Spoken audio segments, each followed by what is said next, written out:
All right, in this section, we'll be talking about understanding real estate jurisdiction, the federal, the state, and the local level. So let's dive straight into it. Remember, we are still under the legal framework. In case you've not followed this class, go back and watch the previous classes. So now, there are different real estate jurisdiction. You understand? We have the federal, we have the states, we have the local level. So these are three different bodies that control real estate in Nigeria. So now let's start with the federal government. You understand? So there are some properties in every state that are owned by the federal government. You understand? Properties like the federal airports, most military lands, federal housing schemes. We have the Ministry of Housing that's in charge of, real estate development right here in the city, right here in Nigeria, in the various states of Nigeria. And we also have all the lands in the Federal Capital Territory, which is Abuja. It is handled by the federal government, the ECTDA. So the federal government controls a lot of lands in the state, you understand, a lot of lands in Nigeria. So that is for the federal government. Now for the state government and the federal government, they are almost the same, you understand, but the state government controls lands in urban areas. So any state you are, any land that is in an urban area is controlled by the state government. You understand? The state government also, they are in charge of issuing C of O. So even if the federal government wants to come into a state, most of the time they have federal, federal overriding power, you understand, but that doesn't mean they're not still going to acknowledge the state government, because the state government are the ones that issue the C of O titles. And also they have state-owned estates. The state government, they also provide state-owned estate. They're also the ones that also bring out building approvals, you understand, and they also give licenses, a lot of other things. So in Nigeria, for the federal government, we have the Ministry of Housing, we have the Federal Mortgage Bank, a lot of bodies that are in charge of real estate from the federal level. Now, if you're buying a property from the federal government, most of the times what they usually give allocation paper, government allocation paper. Some of them also issue a C of O title, but most of the times it's usually a federal allocation paper, a Ministry of Housing allocation paper. That's what you get most of the times. Then the state government, these people, they issue in Enugu. Let me use Enugu for an example. We have, the NGs. The Enugu Geographic Information System is a state body, you understand. These people, they are in charge of issuing, digital C of O. They're also in charge of, verification and registration of your land titles. Then we have the Enugu State Housing Development Corporation, the ESHDC. Their job is to actually create estates. So these guys, this body, they create estates, they build houses, they create government layouts, and they're also in charge of selling. The Enugu State Housing Development Corporation, buying a property from them is just like buying directly from the governor of the state. And they also have the Ministry of Lands. So we have the Commissioners of Land, Commissioner of Lands. So these people also sell lands, but right now they do more of regularization.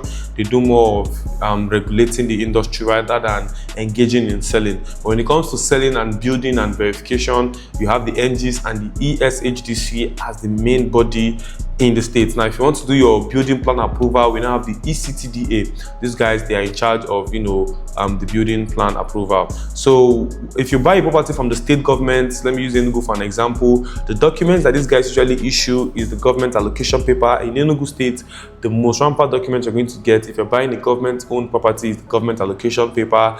And they also some of them also give the C of O. We have RO of O.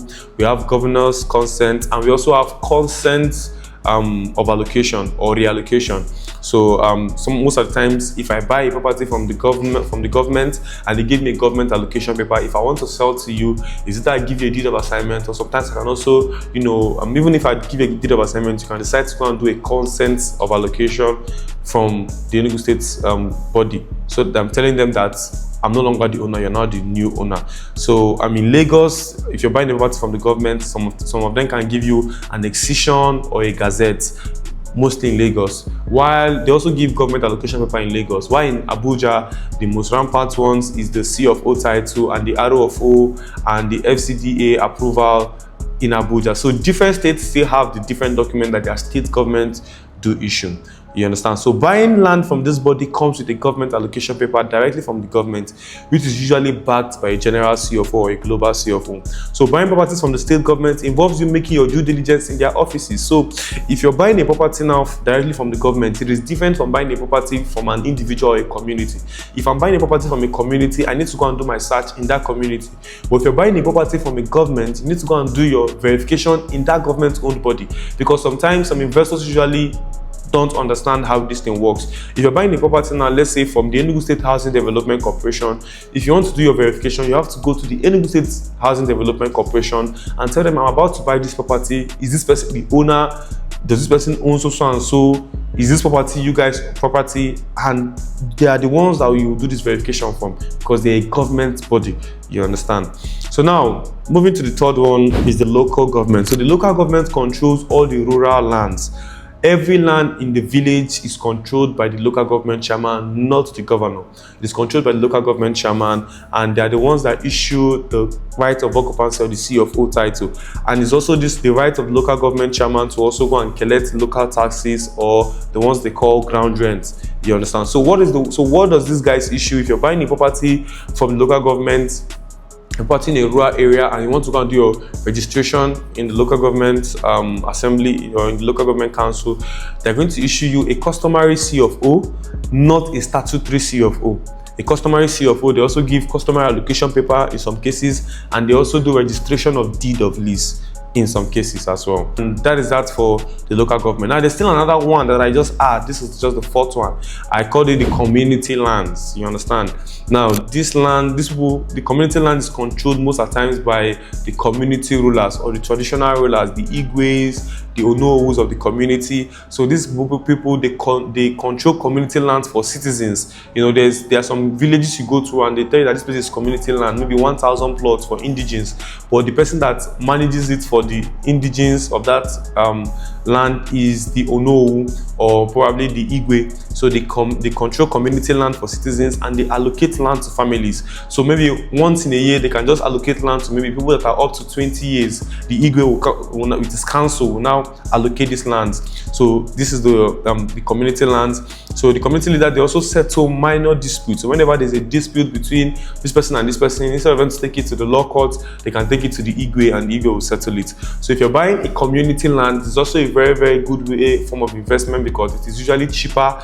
You understand? So if you're buying a community land, the community usually issues what they call a community receipt. A community receipt is a very strong title when you're buying a property in a community setting. They have what they call community receipt, then they have community allocation paper, then they also have what they call deed of lease and power of attorney. They don't give deed of assignment in a community. What they give you is either a community allocation paper, or they give you what they call a deed of lease and a power of attorney. Deed of lease, if they give you deed of assignment and they say it's a community land, they are lying to you. So that is that for the real estate jurisdiction. I hope you learned something from this video. So the next one I'm going to be talking about right now is avoiding legal pitfalls. That is the next video. See you in the next class.